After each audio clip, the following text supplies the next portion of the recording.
রহমতুল্লাহ। Haripur Gopinathpur cluster কর্তৃক আয়োজিত ভাইয়ের পুকুর সরকারি প্রাথমিক বিদ্যালয় মাঠে আজকের এই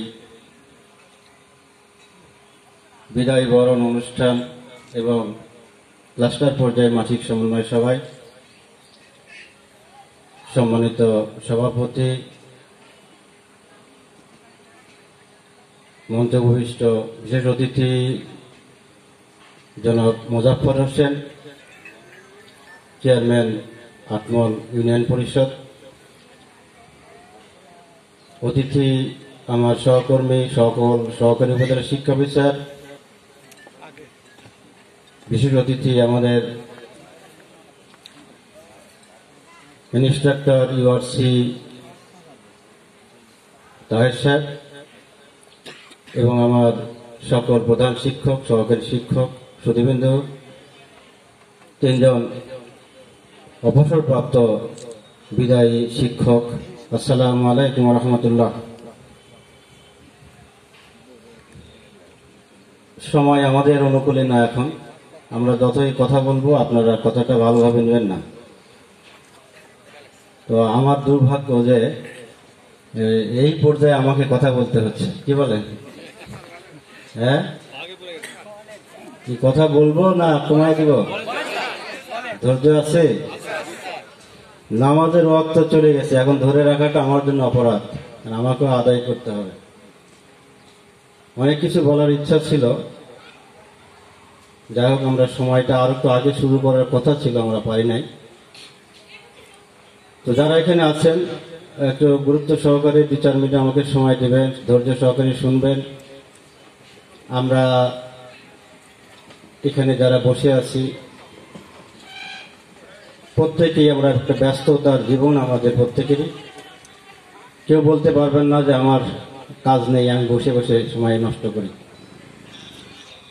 আমি কৃতজ্ঞতার সহিত জানাচ্ছি আমাদের চেয়ারম্যান মহোদয়, উনি তো আমাদের সবার চাইতে বেশি ব্যস্ত একজন মানুষ, নাকি বলেন? উনি ধৈর্য সহকারে আপনাদের প্রত্যেকের কথা শুনেছেন এবং নিজেও প্রতিশ্রুতিমূলক একটি বক্তব্য দিয়েছেন। আমি ওনার উদ্দেশ্যে একটা কথা বলবো যে আমাদের এই শিক্ষক সমাজের সঙ্গে কিছু সময় ব্যয় করলেই এই বিনিয়োগ আপনার জন্য কি বৃথা যাবে না। যাবে কি? যাবে না। গ্রামে যদি একটা সুন্দর বাড়ি দেখেন, ওই বাড়িওয়ালাকে খুঁজে দেখবেন যে একজন প্রধান শিক্ষক না হলে সহকারী শিক্ষক। আমি মনে করি যে এখানে আমার অতটা খোঁজ নেওয়ার সুযোগ হয় নাই। তো গ্রাম এলাকায় দেখবেন একটু ভালো পরিবেশে থাকে, একটা সুন্দর বাড়ি, সুন্দর পুকুর, সমাজকে নেতৃত্ব দেয়, সমাজের লোকজন তার কাছে যায়, কথা শোনে, প্রধান শিক্ষক, সহকারী শিক্ষক। তো এই শিক্ষক মন্ডলী যদি আপনার সম্পর্কে ভালো কথা গ্রামে বলে, চাষটলে বলে, কি নির্বাচনের সময় সমস্যা হবে? সমস্যা হওয়ার কথা না। তো এই জন্য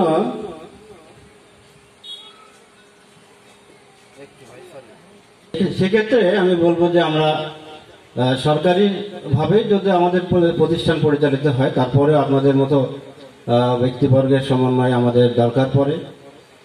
আমি অন্য কোনো কাজে সহায়তা যাব না। আমি একটা কাজ আপনাকে বলবো যে আমাদের যে বিদ্যালয়গুলো মাঠ সংলগ্ন কিছু রাস্তা থাকে অথবা পুকুর থাকে, যেগুলো আমাদের অনেক স্কুলের নিজস্ব জায়গা ভেঙে চলে যাচ্ছে। তো আপনার গাইডওয়াল দেওয়ার মতো একটা প্রজেক্ট যদি আপনি এভাবে একটু বেছে বেছে আপনার ইউনিয়নে যেগুলো আছে এই সমস্যাগুলো তো নিতে পারেন, আমাদের জন্য যথেষ্ট। আর অন্যান্য সরকারি বরাদ্দ আমরা যে পেয়ে থাকি, এটাই যদি আমরা সঠিকভাবে বাস্তবায়ন করতে পারি, তাহলে আমাদের আর সরাসরি সম্পৃক্ততার প্রয়োজন পড়বে না। আর বিশেষ করে আমরা যখন মা সমাবেশ বা ইত্যাদি অভিভাবক সমাবেশ আয়োজন করব, আপনি সময় দিবেন, এই প্রত্যাশা আপনার প্রতি রইল। তো আমরা বিদায়ী যারা আছেন তাদের উদ্দেশ্যে যে একটি কথা বলি, তারপরে একটা কমন কথা বলে আমি শেষ করে দেব। তো বিদায়ী আমার যে অফিসার এখানে ছিলেন, আপাতমস্তক একজন ভদ্র মানুষ, কি তাই কিনা? আপাতমস্তক একজন ভদ্র মানুষ, এবং শুধু ওনার জন্যই না, আমার এখানে আমার সহকারী উপজেলা শিক্ষা অফিসার, আমি এইটা অনেকেই বলেছেন যে এরকম ভালো অফিসার পাবেন না, আসলেই তাই। আমরা এখন যে টিম ওয়ার্কে কাজ করছি, এটা আমার চাকরি জীবনে একটা দৃষ্টান্ত এবং বিরল আর কি। এই জন্য সবগুলো মানুষ ভালো হয় না, এখানে কেমন যেন দেখলাম সবাই ভালো। তো শিক্ষকদের সঙ্গে আমার সবার সঙ্গে কাজ করার সুযোগ যেহেতু হয় নাই, এই কথাটি আমি যাওয়ার সময় বলে যাব আপনাদের উদ্দেশ্যে। কি বলেন? এখন বললে আপনাদের আকর্ষণ কমে যাবে। তো আমরা প্রত্যেকে এখানে কাজ করছি ভালো কিছু করার জন্য, সে প্রসঙ্গে আমি পরে আসি। আমার এখানে যে অফিসারকে আমি আপনাদের খেদমতে দিয়ে গেলাম, সেও একজন আপাত মস্তক ভালো মানুষ। কি জন্য? মাটি যদি নড়ে তো আমার অফিসার কে তার ভিতরে রাগ ক্রোধ আমি দেখি না। হ্যাঁ, নড়ে নাকি? নড়ে না। ধীরস্থির একজন মানুষ। মানুষ এত ধীরস্থির খুব কমই পাওয়া যায়। আবার সে প্রজ্ঞাবান, জ্ঞানী এবং কাজ বোঝে, ভাষাগত জ্ঞান যথেষ্ট ভালো। তো সেক্ষেত্রে আমি বলবো যে আপনারা মন খারাপ করার কিছু নয়, যে একটা ভালো অফিসারকে নিয়ে যে আপনাদেরকে কোনো অংশে কোনো দুর্বল অফিসার আমি এখানে দেই নাই। আপনারা ভালো থাকবেন, ওনার পরামর্শ নেবেন, আর ওনার প্রত্যেকটি মেসেজ মনে করবেন